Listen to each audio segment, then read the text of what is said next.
me. Lena, 26, female, living in a city that is simultaneously too expensive and smelling entirely like wet cardboard. Working as a junior logistics coordinator for a non-profit that saves turtles or wetlands or something. Honestly not sure. My job mostly consists of formatting PDFs and arguing with the printer. Printer is a Xerox from 2004 that requires a blood sacrifice to scan double-sided. Live in a one-bedroom apartment that is technically a studio with a very ambitious curtain. Apartment is filled with the debris of a chaotic, neutral life. Half-drunk iced coffees on every surface. Bobby pins embedded in the carpet like landmines. A pile of mail on the counter that I am legally afraid to open. Life is a series of mild panic attacks, punctuated by watching TikTok until 3 a.m. Enter Kendra. Know her through a friend of a guy I dated for 3 weeks in college. We are orbit friends. The kind of friends who comment fire emoji on Instagram stories, but would never help each other move a couch. Kendra is ellipsis intense. She works in brand narrative consulting. She has perfect hair. She talks exclusively in therapy speak and hard buzzwords. She is the unreasonable character in this story. She believes she is the protagonist of reality. Receive a text from Kendra on a Tuesday afternoon, 2:14 p. Hey goddess, do you have emotional bandwidth for a chaotic but high vibe proposition right now? I'm curating something special. Stare at phone.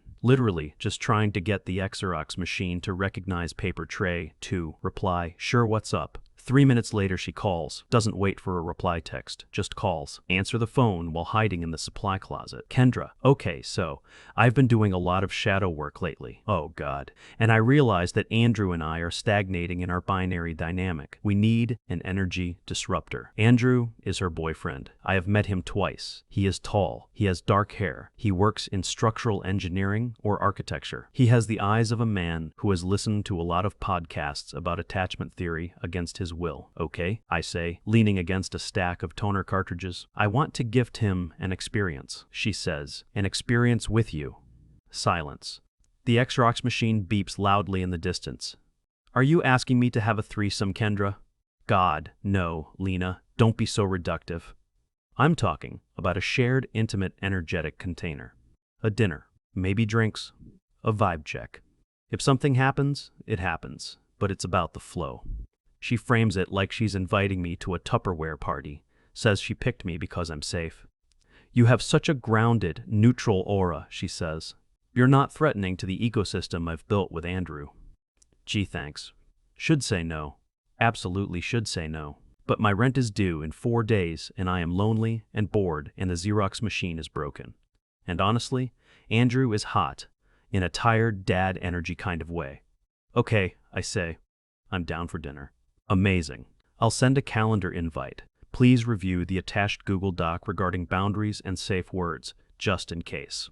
She actually sends a Google Doc. It has a table of contents. Fast forward to Friday. The event. Meet them at a tapas place downtown. Of course it's tapas. Maximum logistical complexity for food consumption. I am wearing a black dress that I bought at Target 3 years ago. It has a stain on the hem that I colored over with a Sharpie. Kendra looks like she just stepped out of a Vogue photo shoot for corporate boho. Andrew looks like he wants to die. He is wearing a button-down shirt that is slightly too tight in the shoulders. He stands up when I walk in. Hey Lena, he says. Voice is deep, gravelly, weirdly steady. Kendra immediately intervenes.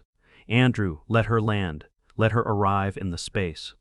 She guides me to the chair, rearranges the silverware, calls the waiter over, orders for the whole table without asking us.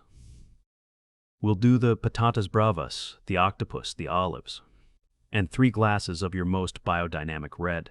She turns to me. So Lena, how is your journey going? Are you still at that place with the turtles? It's wetlands, I say. Right. Wetlands. Very fluid, very uterine. Drink my biodynamic wine in 1 gulp. The night is a disaster of micromanagement. Kendra directs the conversation like a traffic cop. Every time Andrew and I find a rhythm, she blows the whistle. Andrew asks me about my car. It's a 2008 Honda Civic that makes a noise like a dying seal. Oh yeah. The alternator is shot, I say. I can take a look at it, Andrew says. I'm good with. Andrew, Kendra interrupts. Let's not get bogged down in logistics. We're here to connect. Ask Lena about her dreams. Andrew looks at me. I look at Andrew. We share a look. It is the look of two hostages communicating via blink code. Later in the night, Kendra goes to the bathroom to freshen her aura. Silence falls over the table. It's heavy. Thick. Andrew picks up an olive. "I'm sorry," he says. She read a book. The Ethical Slut.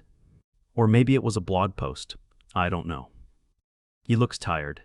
Not physically tired. Soul tired. "It's fine," I say. "The octopus was good." He smiles. It's a small smile. Barely there. But it changes his whole face. "You have Sharpie on your dress," he says. Freeze. Look down. "Yeah." Spilled bleach. Improvised. He laughs. Actual laugh. Resourceful. I like it. Kendra comes back. She senses the vibe shift immediately. Her eyes dart between us. "The energy feels prickly," she announces. "Let's get the check. I think we've reached our saturation point for the evening." We leave. Standing on the sidewalk. Awkward wind blowing trash around our ankles. Kendra hugs me. It's a long, lingering hug where she breathes into my neck. "Thank you for holding space with us," she whispers. Andrew just nods. "Drive safe, Lena." Drive home. Sit in my car for 20 minutes, staring at the steering wheel. Feel weirdly hollow. Go inside. Eat cold pizza. Watch 3 hours of hydraulic press videos. Assume that is the end of it. Filed under weird shit that happened in my 20s. 2 weeks pass. Life continues its mediocrity. Printer at work actually catches fire. Minor flames. Have to fill out an incident report. Boss yells at me for misusing office equipment. Cry in the bathroom for 10 minutes. Wipe face with rough brown paper towel. Go back to desk. Scroll Instagram. See a post from Kendra. Photo of an airport terminal. Taking a solo retreat to Sedona to reconnect with my ancestral timeline. Andrew is holding down the fort. Silence is a nutrient. She's gone. That night. Tuesday. 8:45 p.m. phone buzzes. Notification. Andrew has sent you a friend request. Heart does a weird flippy thing. Accept. Message immediately. Hey. Saw Kendra is off eating silence in Sedona. See the typing bubbles. They appear. Disappear. Appear again. Yeah. Silence is expensive, apparently. Snort laugh. Reply. How are you holding down the fort? Any energetic breaches? Just the cat. She refuses to acknowledge my authority. We text for an hour. Dumb stuff. About his job, he designs parking structures, which is surprisingly complex. About my job, the printer fire. Wait, he texts. You actually set it on fire? It was a structural failure. I reply. I need to see this. See what? The printer is melted. No, you. I need to see the arsonist. Pause. Stomach drops.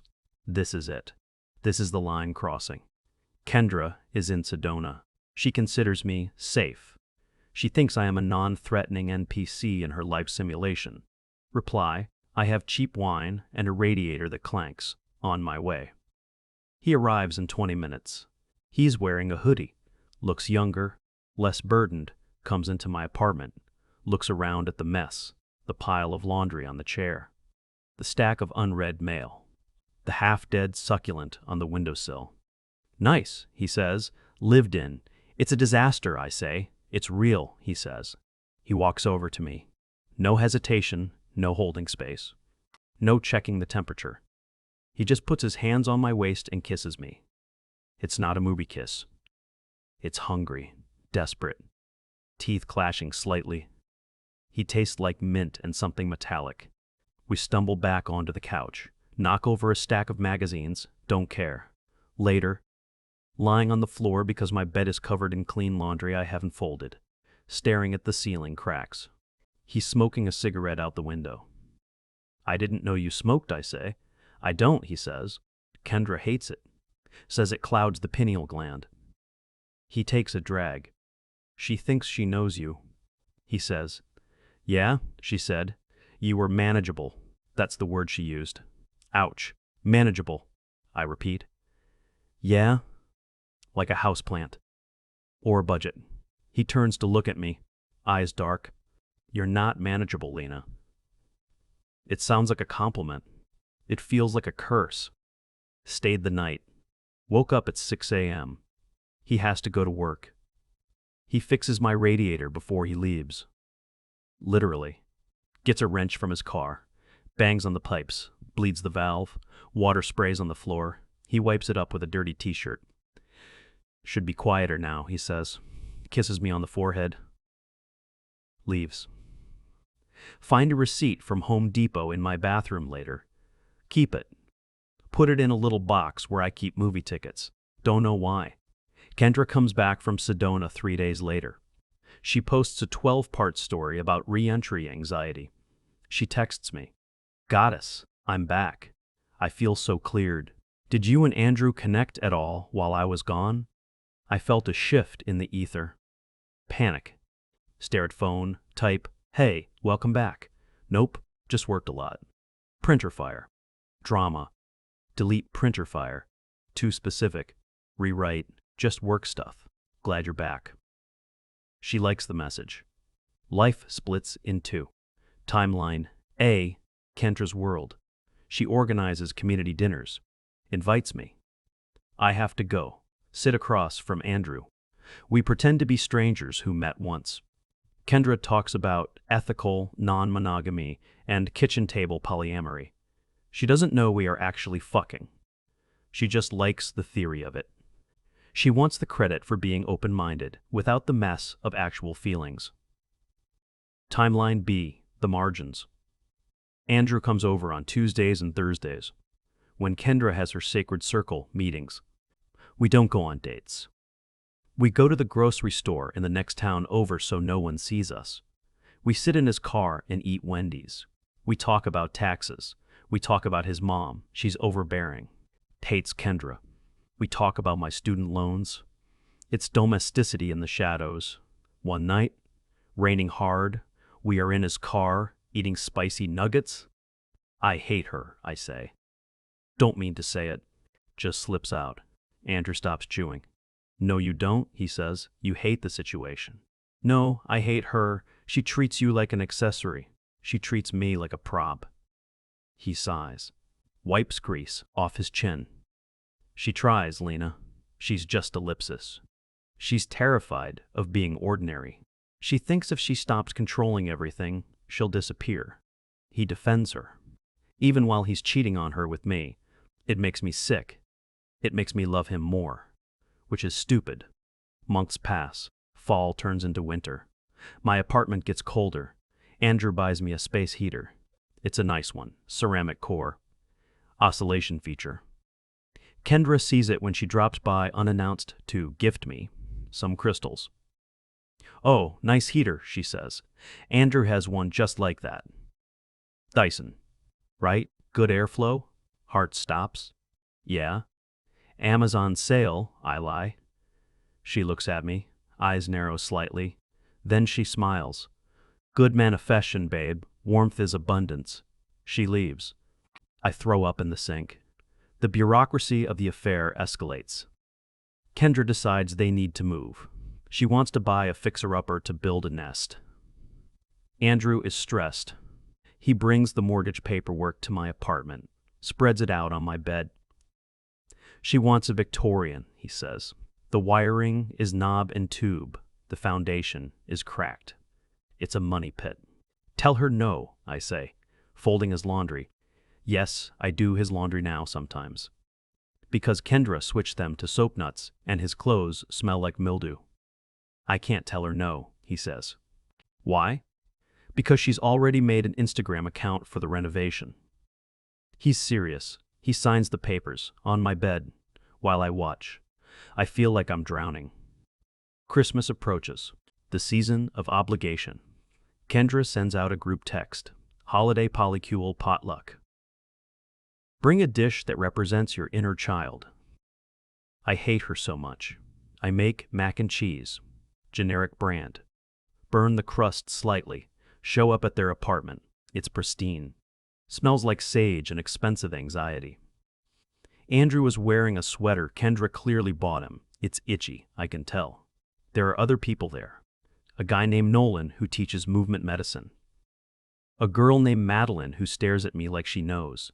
We eat. Kendra makes a toast. To chosen family, she says, raising a glass of kombucha. And to Andrew, my rock, my anchor, my primary partner, she emphasizes primary. Looks right at me. Smiles. I drink vodka. Straight. Later. In the kitchen. Helping clean up. Andrew is scraping plates. I'm loading the dishwasher. Our hands brush. Electric shock. He grabs my hand. Squeezes it hard. Knuckles white. I can't do this much longer. He whispers. Then leave her. I hiss. It's not that simple. It is that simple. Pack a bag. Walk out the door. He looks at me. Eyes sad. Defeated. The lease is in both our names. Her dad co-signed the loan for my truck. Our insurance is bundled. Logistics. The true enemy of romance. Insurance bundles. You're a coward, I say. He drops my hand. Yeah, he says. I know. January, the darkest month. My car finally dies. Transmission falls out on the highway. Literally falls out. Clunk. Smoke. Tow truck driver is named Dennis. Dennis smells like pine trees and cynicism. It's dead, darlin', Dennis says. Cost more to fix than it's worth. Stranded. No money for a new car. Panic. Call Andrew. Goes to voicemail. Call him again. Voicemail. Remember. It's Tuesday. Kendra's digital detox. Night. No screens allowed after 6 p.m. I am alone. Sit on the curb outside the repair shop. Cry. Ugly cry. Snot and everything. Call my mom. Mom lives in Ohio. Lena? Why are you crying? My car died. Oh, honey. Well, your Uncle Ronald has that old Buick. I can't drive the Buick, Mom.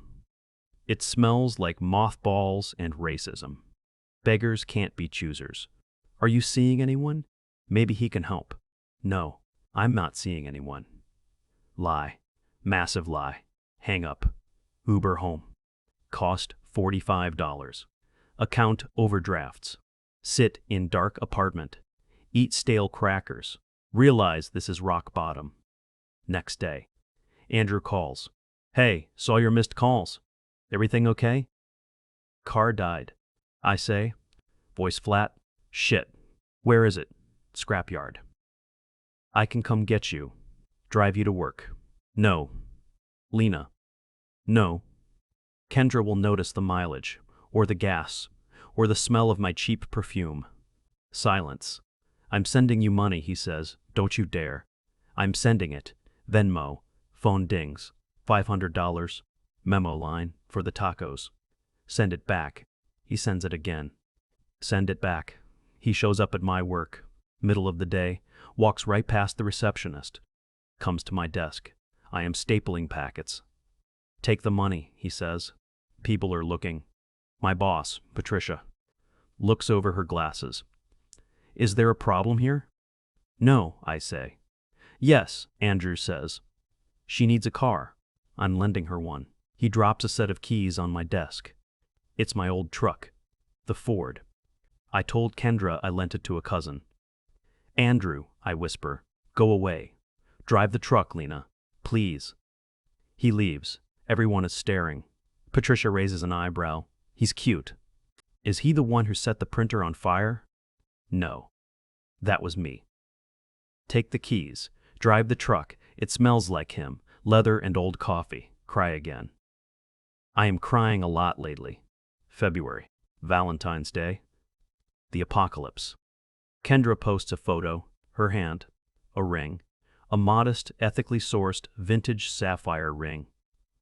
Caption, we said yes to forever, choosing each other in every timeline. Engaged. They are engaged. I find out via Instagram, like everyone else. Throw phone across the room. It hits the wall. Screen cracks. Perfect. Metaphor complete. Don't hear from him for 3 days. Assume it's over. Assume he chose. Timeline, A1. Saturday morning, knocking at my door, loud, insistent. Open it. It's Andrew. He looks wrecked, unshaven, wearing sweatpants, eyes red. You proposed, I say, standing in the doorway, blocking him. I panicked, he says. You panicked and bought a ring. She found the box. I bought it months ago, before ellipsis, before us. I forgot it was in the glove box. She found it while looking for gum. She cried. She assumed.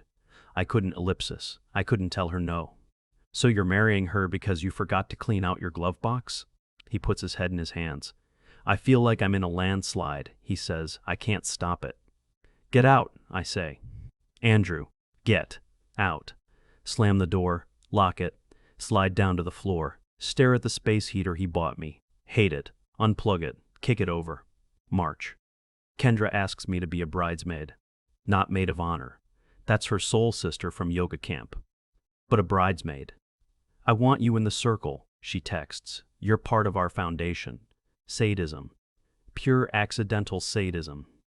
I say yes. Why? Because I am sick. Because I need to see it happen.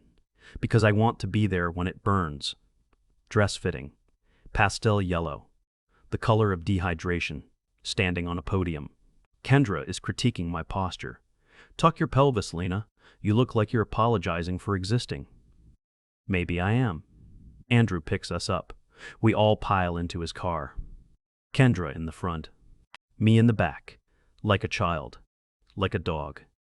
Kendra holds his hand. Talks about the floral arrangements. I want dried pampas grass. Very desert chic. Very mortal. Andrew looks in the rearview mirror. Catches my eye. Holds it. Almost runs a red light. Kendra screams. Andrew, pay attention. You're scatterbrained lately. Are you Mercury retrograde? Sorry, he mutters. Just tired. April. The breaking point. Not a dramatic confrontation. Not a gunfight. A tax audit. Literally. Kendra and Andrew are filing jointly for some reason involving the house. Kendra is going through his statements. She finds the Venmo transactions. Not the $500 to me, I never took it, but the small ones. Uber rides to my neighborhood. Grocery store charges in my town. Gas station charges near my apartment. She is a detective of data. She confronts him. I am not there, but I get the call. 11:30 p.m. Tuesday. Phone rings. It's Kendra. Voice is ice. Absolute zero. Lena. Hey. Did you enjoy the Wendy's on March 14th? Freeze. Blood runs cold. What? The Wendy's. $14.56. Andrew's card. Location 2 blocks from your apartment. Time 9:45 p.m. Silence. Kendra. I don't, she says. Just tell me one thing. Was it an energetic connection, or were you just a receptacle? Cruel. So cruel. We talked, I say, voice shaking. We ate nuggets and talked about how much he's scared of you. Click. She hangs up. Phone buzzes again immediately. It's Andrew. She knows. I know she knows. She just called me. I'm coming over. Don't. I'm coming. He arrives. With a bag. A duffel bag. Gym bag. Looks like he packed in 30 seconds. Standing in my living room. It's over, he says. She kicked me out. Told me I was spiritually bankrupt. He laughs. A hysterical sound. I'm free. He looks at me, expectant. Waiting for the hug. Waiting for the movie moment, where I jump into his arms and we rejoice. I look at him. Standing there with his gym bag, in my messy apartment, with the broken Xerox energy, and I feel ellipsis, exhausted, just so tired. I realize something. He didn't leave her. She threw him out. He didn't choose me. He just landed on me, because I was the softest place to fall. You can't stay here, I say. His face falls. What? You can't stay here, Andrew. This isn't a landing pad. I'm not your backup plan. But ellipsis, I love you. Do you? Or do you just love that I don't ask you to do shadow work? He is silent. He knows. Where do I go? He asks. He looks like a child again. I don't know. I say, hotel, friend, mom's house. Andrew, please. No. It's the hardest word I've ever said. Harder than, I love you. Harder than, goodbye. Go figure out your life, I say. Then, maybe if you're actually single. If you're actually free. Call me. But not tonight. He stares at me. Long time. Nods. Slowly. Picks up the bag. Okay, he says. Okay. He walks out. Door closes. Lock clicks. Stand there. Listen to his footsteps fade. Listen to the truck start. Engine rumbles. Fades away. Alone. Look around apartment. See the space heater he bought. See the receipt in the box. See the hoodie he left on the chair last week. Grab the hoodie, bury face in it, smell him, cry for exactly 5 minutes. Then stop. Wipe face. Walk to the kitchen. Open the fridge. Take out a bottle of wine. Pour a glass. Sit down at the table. Open laptop. Pull up Craigslist. Search apartments for rent. Search used cars under $5,000. Search how to fix a Xerox machine. Drink wine. It tastes cheap. It tastes like mine. Phone buzzes. Text from Andrew. I'm at a Motel 6. It smells like smoke. Don't reply. Text from Kendra. I forgive you. Blocking you from my own vibrational alignment. Block her first. Laugh. Out loud. In the empty room. Take a sip. Click next page. On Craigslist. Life goes on. Messy. Broken. Mine.